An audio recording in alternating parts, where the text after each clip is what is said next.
tire, maging safe ang aming travel. At Holy Spirit, pumasok kay Harlan, dalhin mo kami sa safe na lugar.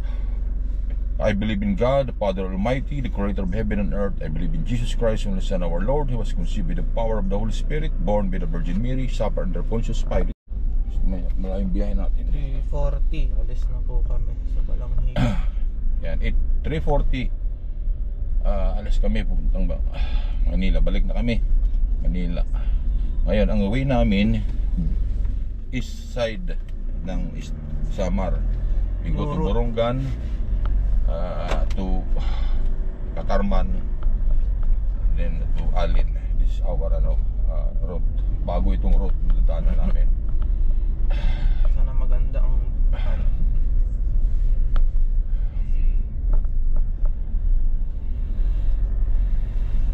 maya na lang.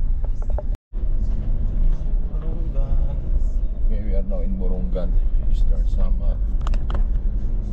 Passing by Northern Boulevard. Marami nagja-jogging dito.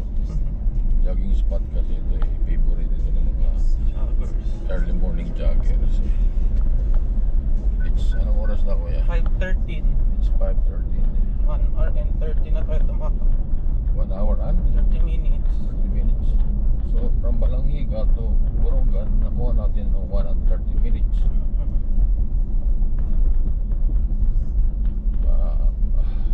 From here we will proceed to the next town, San Julian. Then Sugat, then up to Canavid, and the last town of Eastern Samar, Sampuli perhaps. Then go to Eastern Samar, Katarman, Taguig. It's a new road that we are to traverse.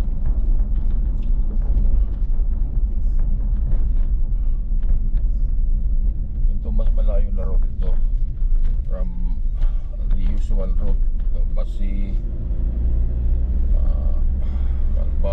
Balugan, Calbayog, din Alin. Mas malayo ito kasi we will be passing by all municipalities in the east side of Samar and down to the northern province of Samar. So we have to make sure na this new road that we are going to traverse is, more panoramic in terms of view. So maganda daw dito kasi makikita mo yung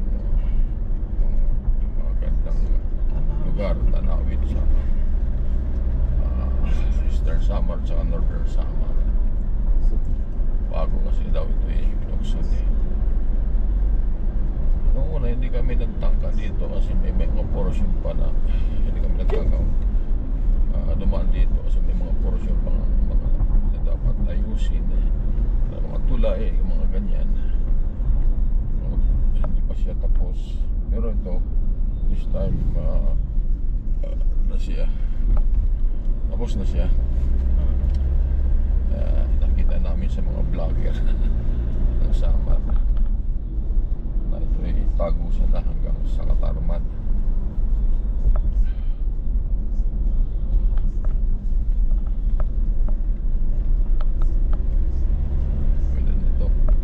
Na kami ng Borongan. Dito na kami sa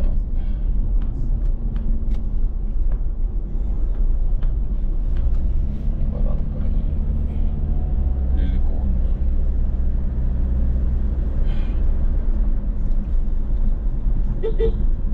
Actually the next town is the place of my grandfather, Julian Valderrama.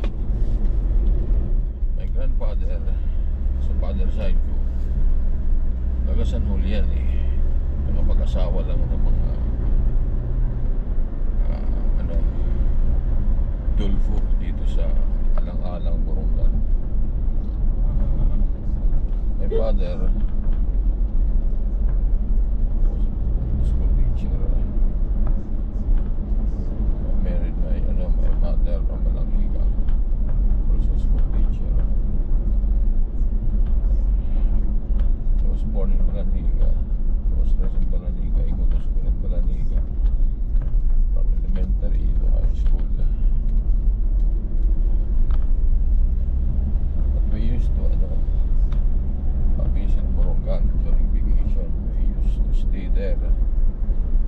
Burungan to, you know, months, July.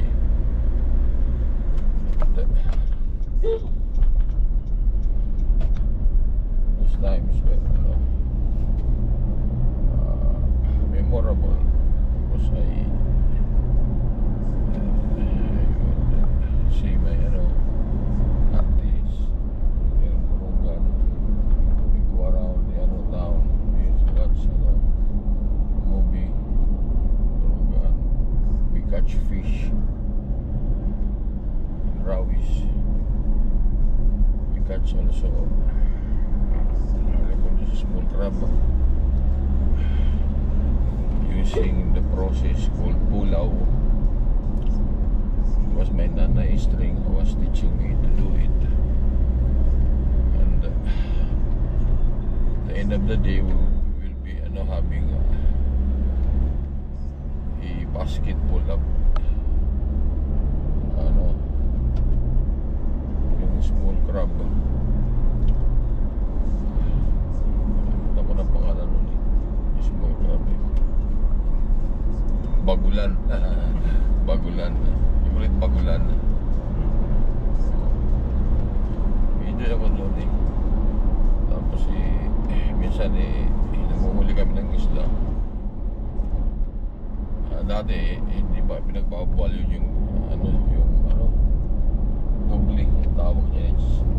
It's a vine that produces toxic, and if you use that by, you know, pounding it, it's you wash it in you know, lurang kung tawagin, kulit lurang doon sa, ano, dagat and fish will, ano, will succumb to, well, they'll be unconscious.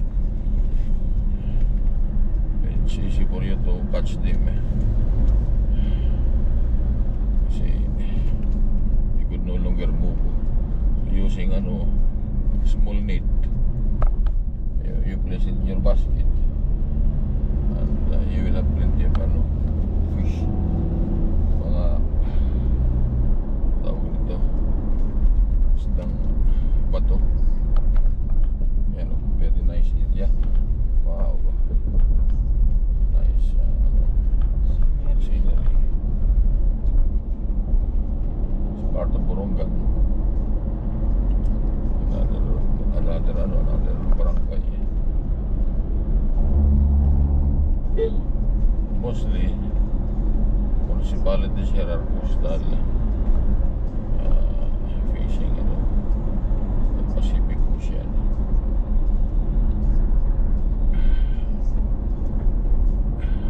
Mga hanap buhay dito ng mga tao ay isda, may magsaka.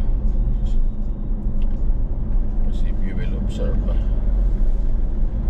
to the left, yan eh, arid land. To the right, ano yan eh, dagat. Ano, treasure ng, ano yan eh, seafoods. Ito naman, palay, mga road crops usually. Yung mga hanap buhay dito. Pero most of the people here are, ano, professional na. Kasi they would, ano, send their children to school. After graduation in high school, they will send them to college, Tacloban, Manila. Because they have money. They save money for purposes of the future of the children through education. And that's why we observe that mostly here in Eastern Samar, each family has at least one engineer, one lawyer, one teacher, one seaman. Yan eh. Kaya, unlad. The only, ano, well, obstacle for the people here to grow is because we oftentimes visited by typhoon. We kasi ano yung typhoon belt itong area namin. Lagi may bagyo. So ang devastation ng Easter Samar dahil sa bagyo ay malupit. Hindi mga pananim mo lagi nasisira. Pag-invest ka ng isang magandang kapital sa isang magandang pagkakakitaan mo, pag masalanta ng bagyo, sira, at least kapital mo nawawala. So nangyayari yung iba nagmamigrate sa ibang lugar, will go to Manila, invest their capital there, will go to Mindanao, Davao, Mindoro. Mostly residents will go there because especially Mindanao, it's not open times visited by typhoon. Sila meron ako mga kamag-anak, my mother side,